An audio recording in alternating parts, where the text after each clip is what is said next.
este acto de presentación del libro que ha publicado nuestra compañera Beatriz Gallego. Voy a hacer un poco de maestra de ceremonias, ¿no?, de este acto. En primer lugar, pues quiero agradecer a Beatriz, a Rosa y a José María que hayan querido hacer esta presentación en la facultad. Creo que la facultad necesita actos académicos, actos como este de difusión de investigación, que son importantes.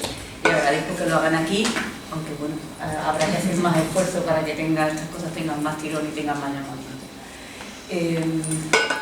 Bueno, en la mesa me acompañan a mi derecha está José María Oliva, que es el director del Servicio de Publicaciones de la UCA, que es el que controla un poco también lo que se publica y no se publica por parte de los compañeros y del profesorado en general.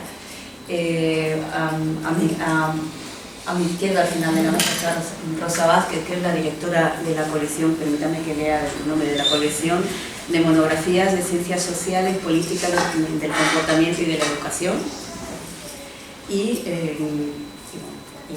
mi izquierda, pues más cercana, pues la protagonista de este acto, que como ya he dicho, pues profesora, compañera y pues, investigadora, que trae aquí el fruto de su trabajo, que hay que poner en valor todo ese trabajo, pues somos docentes, pero también somos investigadores, y llevar una investigación a cabo, plantear un libro, aclarar unas ideas, plantear un libro, hacer una investigación y que se convierta en una realidad, es un proceso largo, arduo, supongo que habrá tenido más de un sinsabor, y yo creo que hay que felicitarse con que haya llegado a buen término. Y sin más, pues le cedo la palabra a José María Oliva, director del Servicio de Comunicación. Bueno, muchas gracias, señora decana, por acoger este acto. El agradecimiento es nuestro y para mí es un placer estar aquí, que es mi casa también como profesor de la Facultad de Ciencias de la Educación, y más presentando este libro que para mí es especial por quien es autora, amiga, compañera de departamento, Beatriz. Muchas felicidades, enhorabuena. También agradecer evidentemente a la directora de colección, a Rosa Vázquez, por su buen hacer dentro de la colección y por de alguna manera favorecer que se haya podido publicar un libro de este tipo sobre educación. Por más que muchas felicidades y mi más sincera enhorabuena. Bueno, decir que es un placer la vuelta a las presentaciones que ya venimos haciendo después del apagón, los 2 años que hemos tenido de confinamiento y demás, donde este tipo de actos pues se han restringido bastante.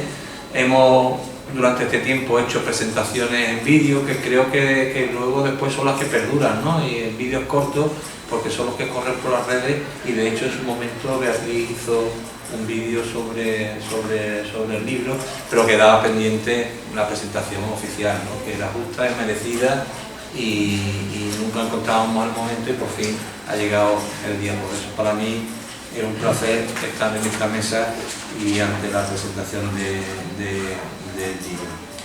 Bueno, decir también que la importancia de la Facultad de Educación, de Ciencias de la Educación para la editorial UCA, para el Servicio de Publicaciones.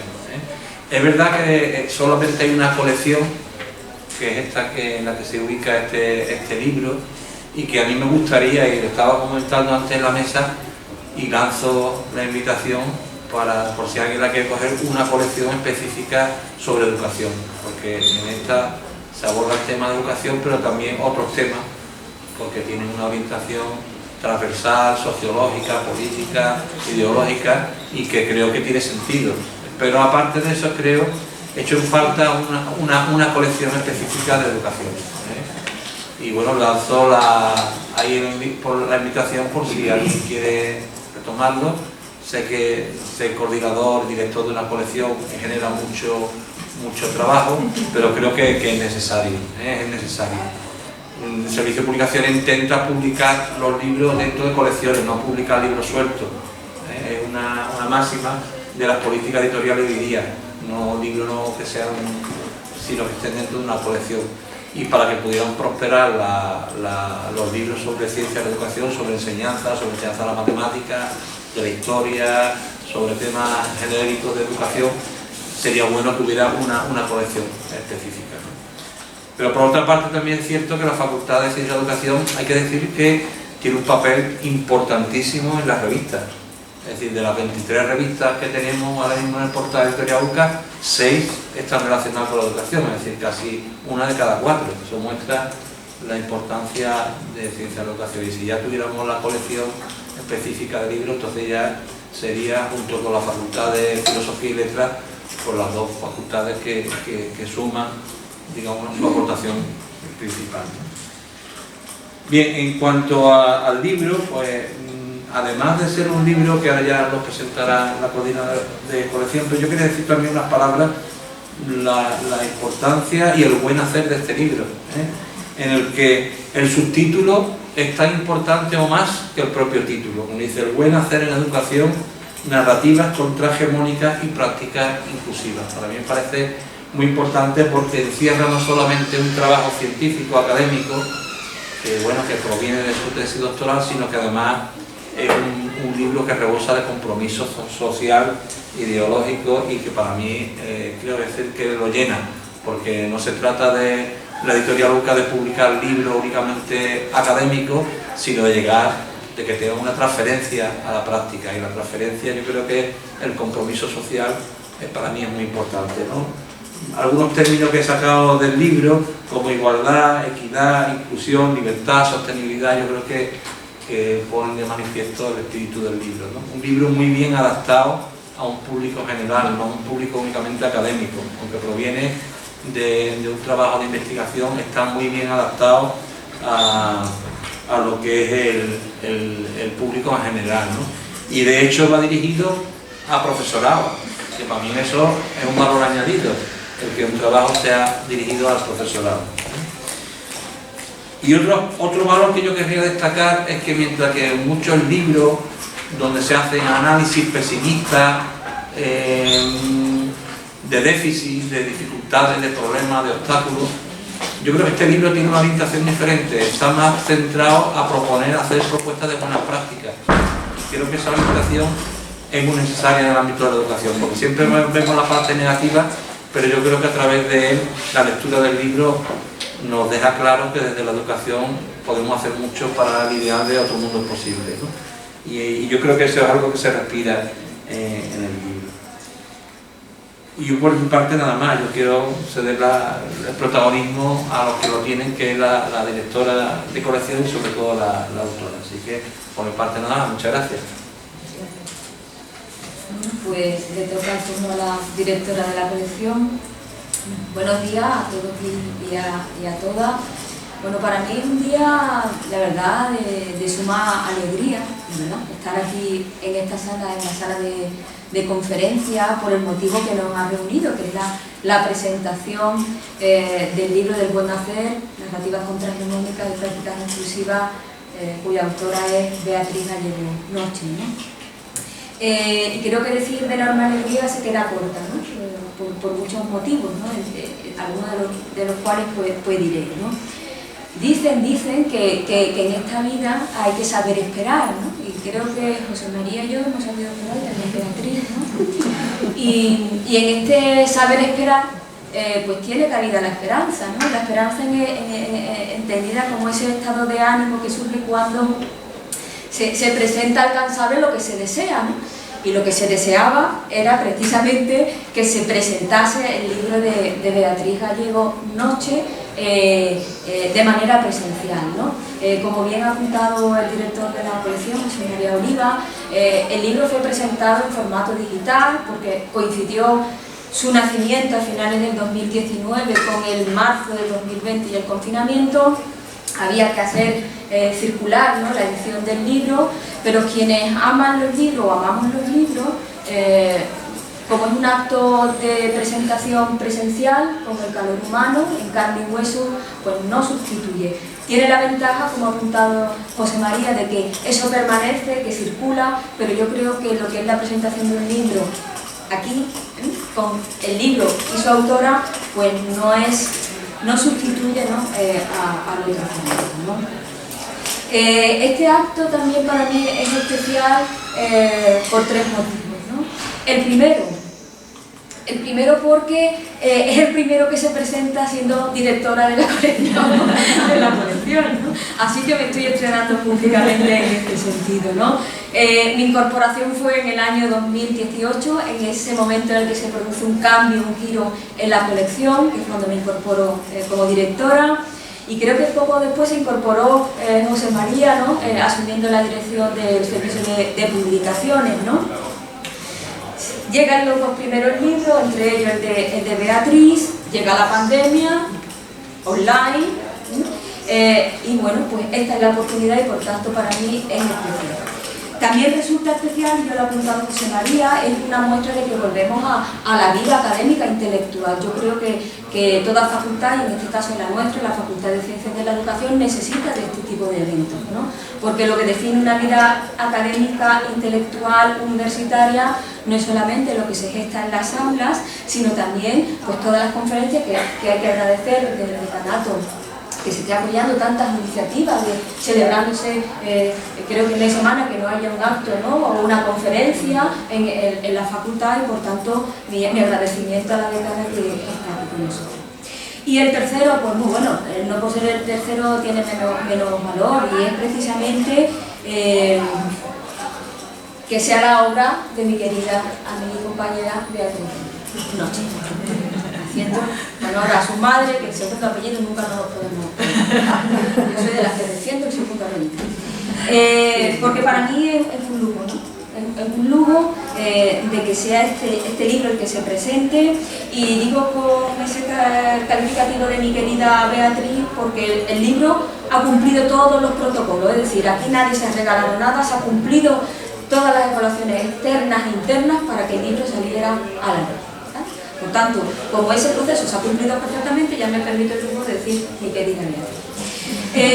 Dicho esto, pues también quiero hacer una nota de agradecimientos, ¿no? Y el primer agradecimiento a la señora decana, a la compañera Lourdes, por haber aceptado estar aquí con nosotros y nosotras, que puede parecer una cosa simple, por ser decana tiene que estar en todos lados, pero por el hecho de ser decana, y que lo sabe ella, pero que se agradece, ¿no? El que haya hecho el esfuerzo dentro de este final de curso, buscar un lugar en su agenda, reservarlo para compartir, y también agradecer las palabras que nos han dirigido.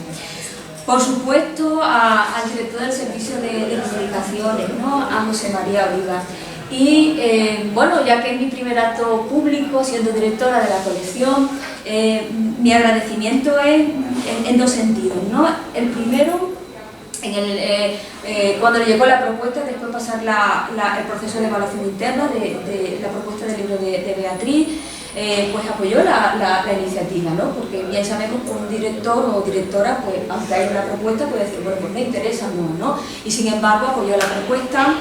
Apoyar esa propuesta significaba que confiaba en mí como directora y en la propia colección para que esa propuesta se terminase convirtiendo en libro, ¿no?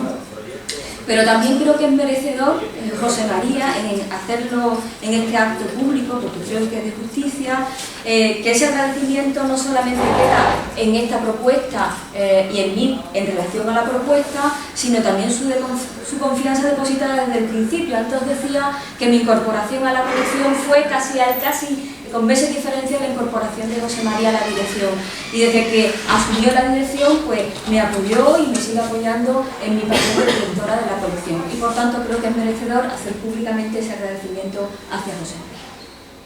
Y agradecer también al equipo de servicio de publicaciones, que aquí hay algunos compañeros y compañeras, porque el servicio de publicaciones necesita de ese equipo, ¿no? El equipo que es la cocina, que al final hace que esto salga, ¿no? Con este formato.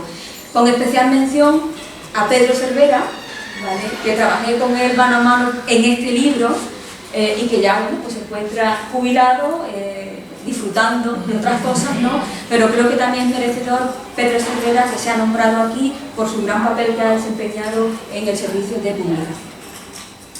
Y a Beatriz, por supuesto, porque ha confiado, ¿no? Y quiso publicar en esta colección, que sabemos que en estos tiempos lo que cuenta son publicaciones de impacto, ¿no? Y sabemos quienes estamos aquí que lo que cuentan son aquellas editoriales de Q1, Q2, ¿no? Y que sean de impacto, y al mismo tiempo también sabemos que ahora mismo el sello editorial UCA y esta colección pues no está en el famoso SPID. Sabemos que él es, ¿no? Por tanto, le agradezco enormemente que pusiera su compromiso por encima del SPID. Así que muchísimas gracias, Bea, por confiar en esta colección. Bueno, y dicho esto, creo que la presentación del libro lo tiene que hacer la enjundia, la propia autora, ¿no? Beatriz, ¿no?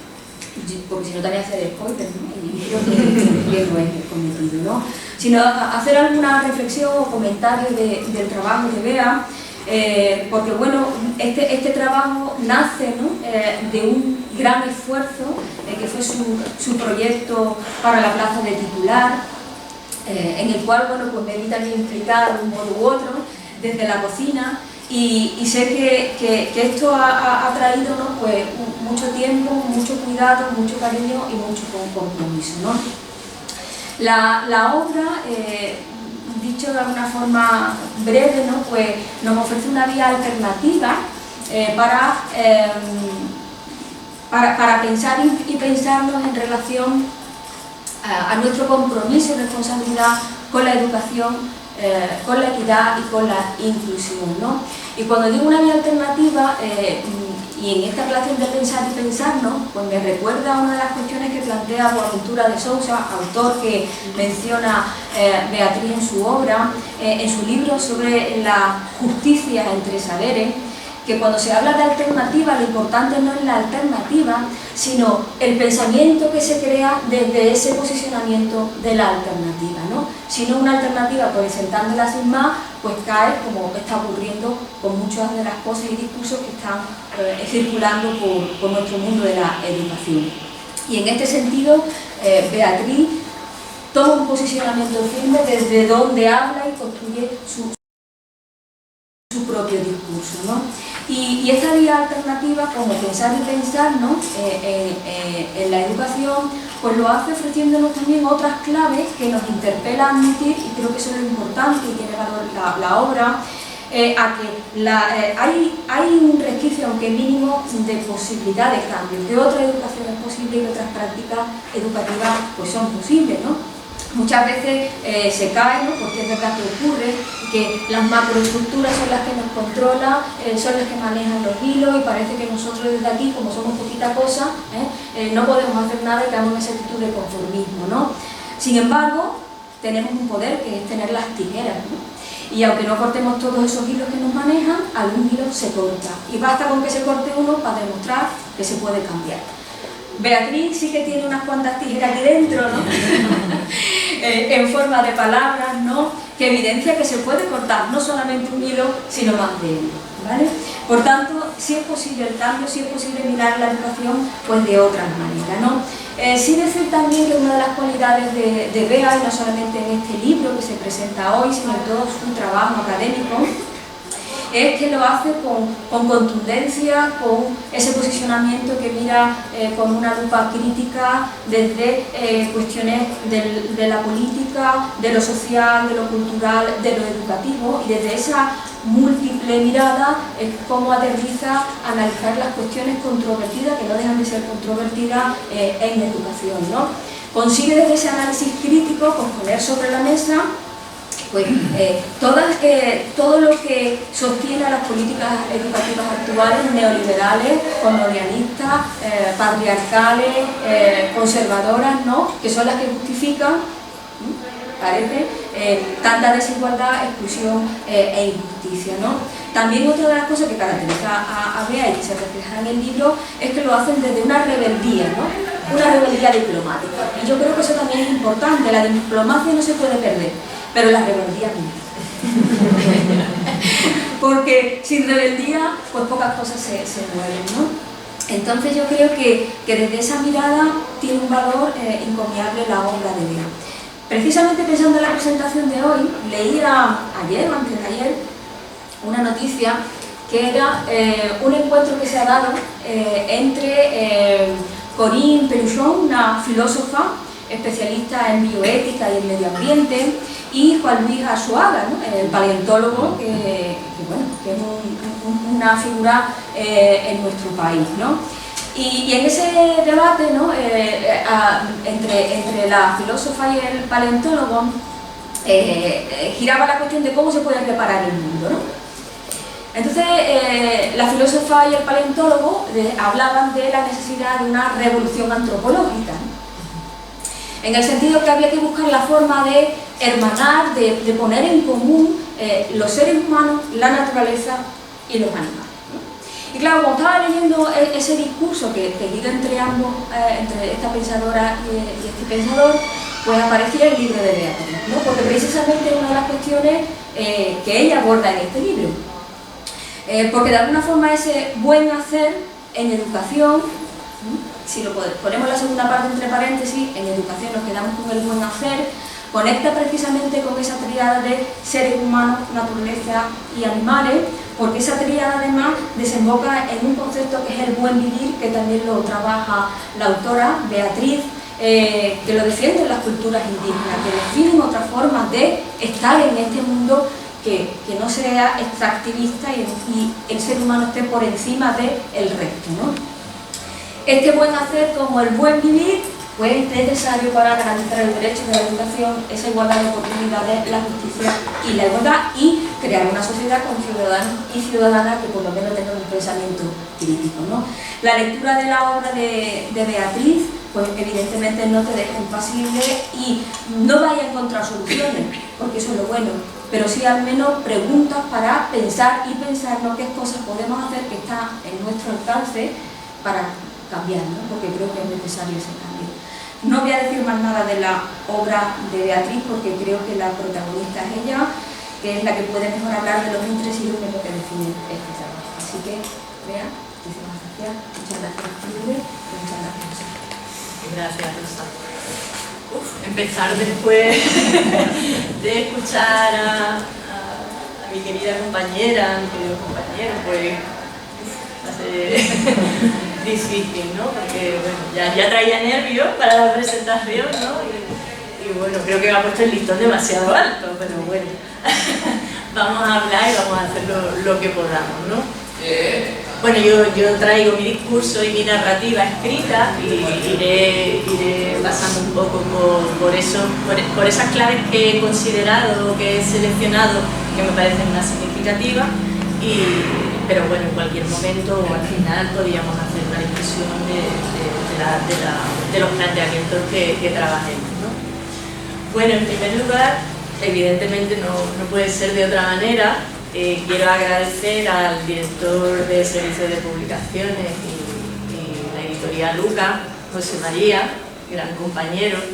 No lo conozco antes de ser director de Servicio de Publicaciones y mi amistad con él pues ha sido muy significativa en todos los sentidos, porque ha sido un gran apoyo en mi carrera profesional, también en mi carrera de gestión, lo ha sufrido.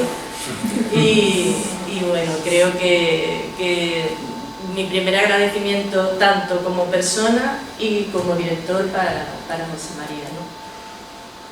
Segundo, no tampoco menos importante, para mi compañera y directora de la colección, Rosa Vázquez Recio. Se entremezclan mucho los papeles.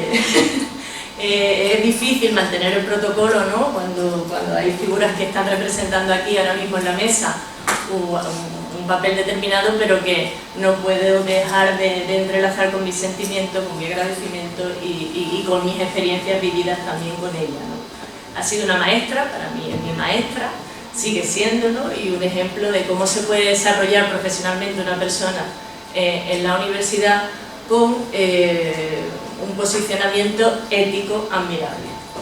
Así que muchas gracias, Rosa. Y por supuesto a la señora decana por su presencia en este acto. Sé que es complicado buscar momentos, ¿no?, en esta agenda y como han dicho tanto el director como la directora de la colección, pensamos que es importante que este libro se presentara en esta facultad. Bueno, pues yo soy muy también de ajustarme al tiempo, entonces bueno, voy a empezar un poco a contaros lo lo que para mí supone esta obra o qué he querido contar, qué historia, qué narrativa he querido contar a través de sus páginas, ¿no? Y bueno, en primer lugar, yo he preparado una pequeña presentación, un poco por seguir el discurso, y en primer lugar sí me gustaría que me permitierais pues, leer un pequeño fragmento de la obra del Principito, y ahora voy comentando por qué sentido tiene este fragmento. Buenos días, dijo el Principito. Buenos días, dijo el comerciante. Se trataba de un comerciante de píldoras muy perfeccionadas, las cuales calmaban la sed. Si se toma una pastilla a la semana no necesita beber ningún líquido durante ese tiempo. ¿Por qué vendes eso?, dijo el Principito. Es una gran economía de tiempo, dijo el comerciante. Los expertos han hecho cálculos, han comprobado que se ahorran 53 minutos por semana. ¿Y qué se puede hacer con esos 53 minutos? Cada uno puede hacer lo que quiera. Si yo tuviera 53 minutos libres para gastarlo en lo que quisiera, me dirigiría tranquilamente hacia una fuente. Para nosotras este fragmento rebate de una manera sencillamente magistral la lógica del sistema socioeconómico, político y cultural en el que nos encontramos. Por una parte puede observarse lo que es la racionalidad productivista y mercantilista, ¿no? Cómo se convierten en negocios, en necesidades básicas, en este caso el beber, ¿no? Pero también la necesidad de disponer de tiempo, que hoy en día se ha convertido en un privilegio según qué circunstancias, ¿no? Por otra parte, también puede observarse en este fragmento la lógica de la racionalidad técnica encarnada en los expertos y en los cálculos. Cálculos que necesitan de un conocimiento válido, de un conocimiento experto, que además no es accesible a todas las personas y que dota de valor a aquellas personas que lo poseen, lo comparten y lo comprenden. Pero también vemos el sentido humano en la figura del Principito, ¿no? Esa posibilidad de lo humano dentro de esta lógica y de esta racionalidad. Lo que pasa es que, claro, el Principito se cuestiona y es lo que necesitamos, ¿no? Un cuestionamiento de lo que somos como seres humanos, es decir, un cuestionamiento ontológico, un cuestionamiento también epistemológico, y no solo a nivel individual, sino también a nivel comunitario. Para nosotras este cuestionamiento debe ampliarse a lo que son las estructuras sociales, políticas, culturales, económicas, que tienen, es decir, que son las estructuras que apuntalan el sistema donde tiene lugar el hecho educativo. No podemos educar al margen del análisis de estas estructuras, ¿no? Pensamos que la lectura crítica de la realidad, como nos decía Freire, y organizando prácticas de lucha, ¿no? de respuesta, incluso rebeldes, ¿no? de movilización, es como puede organizarse una práctica educativa contrahegemónica que desmantele un sistema que a poco que analicemos, se muestra desigual, opresor y destructor de toda forma de vida. De esta manera, lo primero que hemos analizado y que forma parte del primer capítulo, desde la perspectiva de la complejidad y consciente de la interseccionalidad de lo que analizamos y la necesidad de la interdisciplinariedad de su abordaje, es la crisis civilizatoria en la que vivimos y que plantea a la educación una serie de desafíos. Estos desafíos los debemos atender si no queremos educar de manera vacía, de manera baladí, sin responder a una realidad que se nos presenta opresora, ¿no? Ya como decía Freire, y forma parte, ¿no? Como se verá a lo largo del libro, como una base imprescindible para esta narrativa, cuando la educación no es libertadora, el sueño del oprimido es ser el opresor. Algunos de los desafíos que hemos analizado en el libro, y como digo forma parte del capítulo 1, es la destrucción de la naturaleza y el colapso climático, relacionado con ello y necesario para mantener los modos de vida del norte global, la vulneración de los derechos ambientales y de muchos derechos humanos y laborales, con ello la instrumentalización de los seres vivos y la presencia impune de negocios ilegales, el aumento de la desigualdad social extrema y de los conflictos armados, la dominación ideológica de los sectores políticos más conservadores y de las corporaciones transnacionales, ¿no?, a través de lo que es la industria del entretenimiento y de los think tanks, que son creadores privilegiados de opinión, la desvalorización del cuidado y de las personas a las que se le asigna su responsabilidad y que necesitan de estos cuidados, ¿no?, con la consiguiente subordinación social, política, económica. Y también, por último, la desatención pública de la interdependencia y de la vulnerabilidad de los seres humanos como realidad ontológica.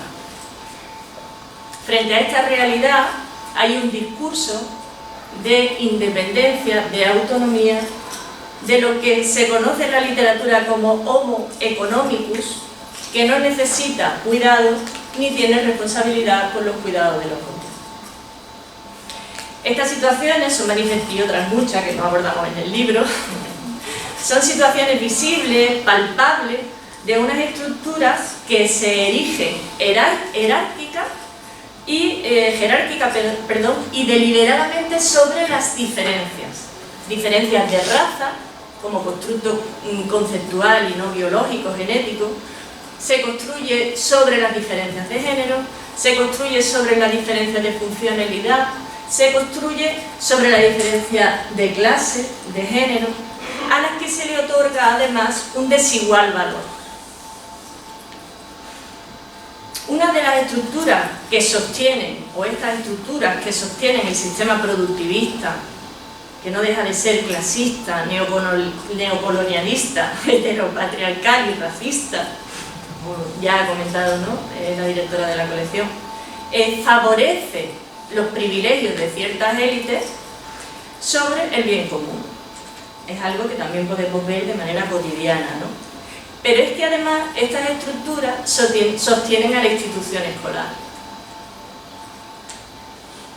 y a los procesos de subjetivación sobre los que nos vamos construyendo como personas. No obstante, con estas consideraciones y los datos concretos que acompañan la obra, no queremos transmitir un mensaje fatalista ni distópico, pues a pesar de lo transmitido hasta la saciedad por los sectores más conservadores, pensamos que sí hay alternativas. Para ello, hemos profundizado en el conocimiento de las narrativas contrahegemónicas y ya entramos en lo que sería el contenido del segundo capítulo, ¿no? Estas narrativas contrahegemónicas, su análisis, nos ha permitido desmontar los imaginarios sobre los que descansan los contravalores en los que nos desenvolvemos, como el individualismo, la competitividad, el narcisismo, el antiecologismo, la reificación de las relaciones, etc., y que están presentes en las acciones y las decisiones que tomamos en nuestra vida cotidiana y que tomamos como personas que estamos formando maestros y maestras en la escuela. Estas narrativas, que se desarrollan ampliamente en el libro, son la ecología social y la sostenibilidad de la vida. Ahí podemos ver la perspectiva decolonial como comprensión histórica de la periferia, desde la periferia, y dos enfoques de justicia social que analizamos, ¿no? El enfoque de redistribución, reconocimiento y participación de Nancy Fraser y el enfoque de desarrollo de capacidades desde una perspectiva político-relacional basado en Amartya Sen y Marta Nussbaum. Bueno, no podemos en este espacio presentar cada una de las narrativas analizadas, pero sí me gustaría traer a modo de ejemplo los análisis que hemos realizado apoyadas en la ecología social, ¿no?, y la sostenibilidad de la vida, una de las primeras narrativas, que nos permite un cuestionamiento del sistema productivista y extractivista en el que nos desenvolvemos.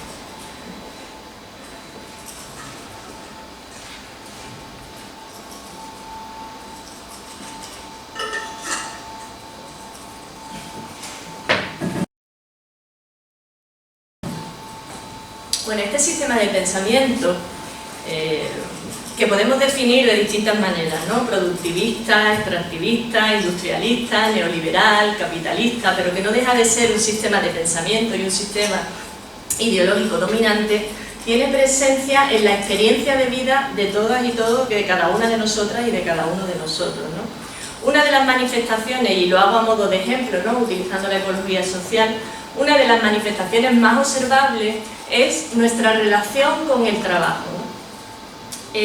Trabajo que, en palabras del profesor Félix Talego, se convierte en el concepto axial, en el eje de todo este sistema de pensamiento que hace cobrar sentido a las instituciones dominantes bajo las que nos desarrollamos. Y ahora voy a poner un ejemplo a ver si soy capaz de explicarlo. Actualmente la identidad personal se asocia al desempeño laboral y a la capacidad de consumo. Tanto es así que cualquier persona que, para ser considerada digna de estar incluida en la comunidad, tiene que estar incluida en una de las 4 situaciones que voy a describir, ¿no? Que son situaciones que están relacionadas con el concepto moderno de trabajo. La primera situación sería estar preparándose para trabajar. Hoy en día, estudiar ha dejado de tener el sentido humanista del que habla Martha Nussbaum, haciendo referencia a Séneca, y ahora estudiar es la actividad que prepara al sujeto para el futuro trabajo. La segunda situación es estar efectivamente trabajando. La tercera situación es estar buscando trabajo.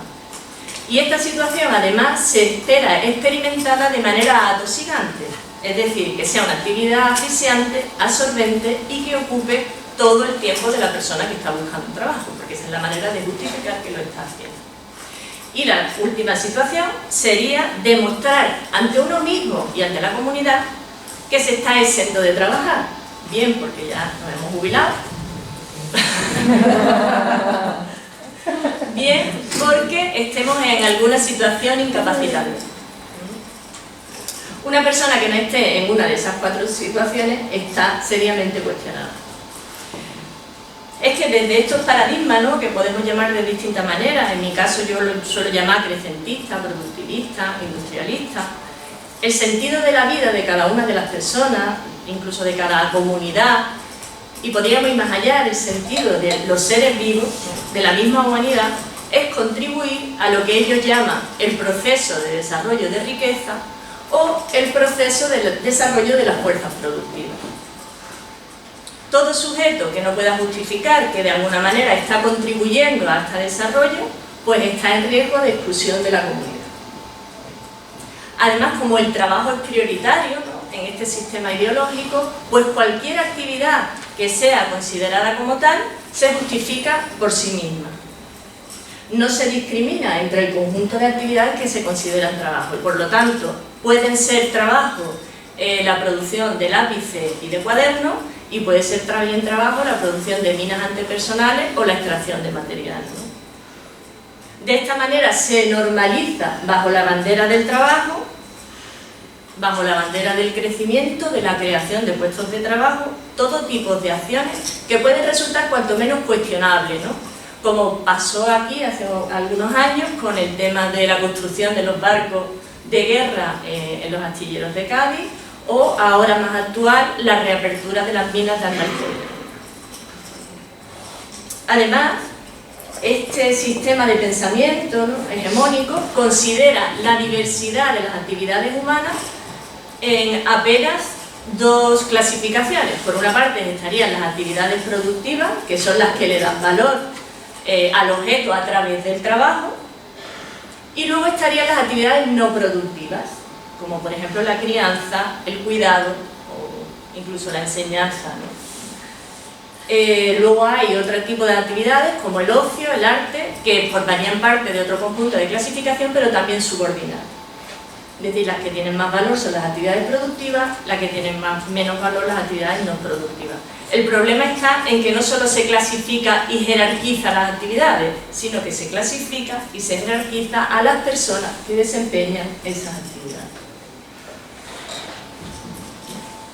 Todo este entramado nos desafía, ¿no?, desafía a la educación a organizar pedagógicamente una alfabetización ecológica, una alfabetización ética y además contribuir a acompañar al desarrollo de personas críticas y con capacidad de argumentar decisiones de manera ética y moral.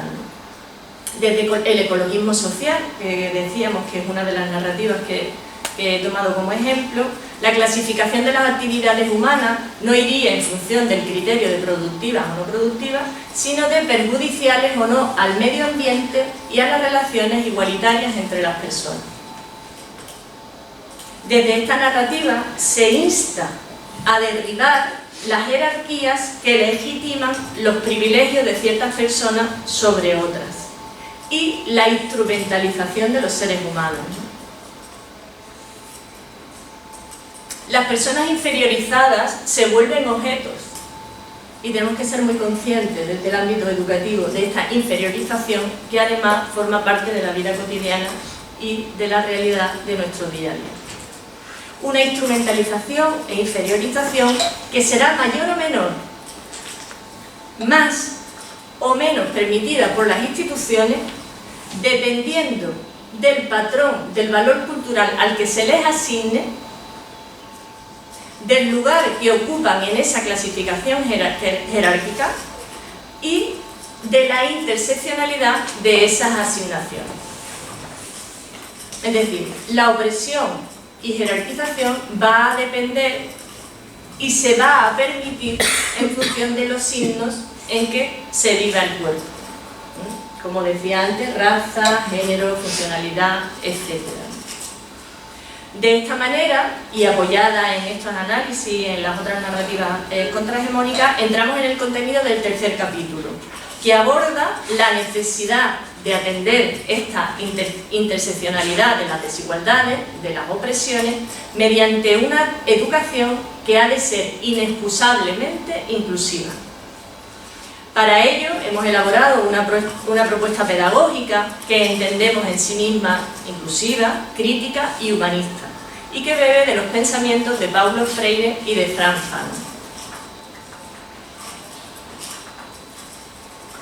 Aquí están los grandes pensadores. Ambos autores entienden la liberación de las opresiones a través de la concienciación política y la acción pedagógica. Entienden la pedagogía como una herramienta fundamental para las luchas sociales.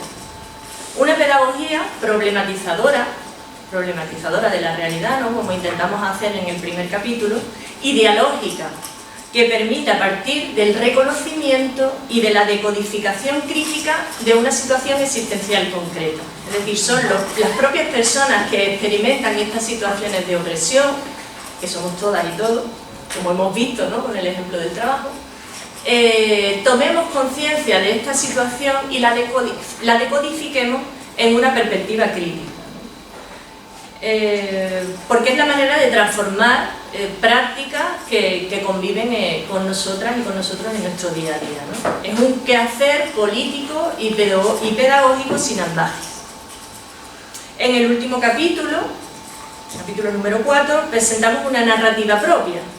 Bajamos, ¿no?, a hacer propuestas que consideramos factibles, posibles, desarrollables en una realidad educativa concreta, ¿no? Presentamos una narrativa propia, como decía, para una educación inclusiva y esperanzadora, que tomando como ejes los desafíos a los que nos enfrentamos y las posibilidades que nos dan las narrativas analizadas, se configure como una respuesta en sí misma contrahegemónica y posible de hacer presentes más igualitarios, justos y sostenibles. Así aterrizamos la propuesta de prácticas inclusivas desde la ecología social, desde la interdependencia y el cuidado, desde el reconocimiento, desde la igualdad de género, desde la ecología de saberes, que también ha comentado la profesora Rosa Vázquez, y desde la participación democrática y la ética comunicativa. Estas propuestas se acompañan también, y como no puede ser de otro modo, de una manera concreta de entender la escuela como una institución autogestionada, comunitariamente, pública, laica y gratuita, que se organice en torno a las acciones que surjan de los debates de la comunidad educativa con las administraciones locales y con las administraciones regionales sobre qué educación queremos y para qué sociedad. Esos son los debates que creemos que se tienen que generar en el seno de la comunidad educativa. Nuestra propuesta es la de pensar presentes, no futuribles, es decir, presentes que no sean utópicos, sino posibles, libres y comunitariamente construidos, desde un posicionamiento epistemológico y ontológico concreto que nos permite pensar una práctica educativa resignificada en el bien común, la libertad, la equidad y la justicia social. Bueno, con esto acabo, espero que disfruten de la lectura e encuentren interesante lo que en ella contiene. Pues muchas gracias.